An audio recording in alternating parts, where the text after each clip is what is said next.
сөз байлығы. Осыған орай Ахмет Байтұрсынұлының көркем сөз көңіл тілі.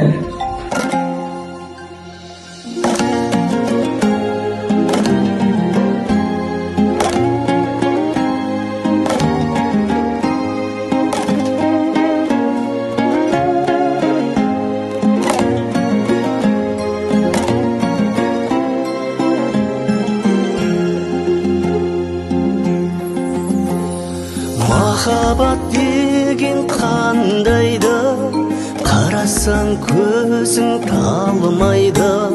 Сағынған жанға жет алмай, қаншама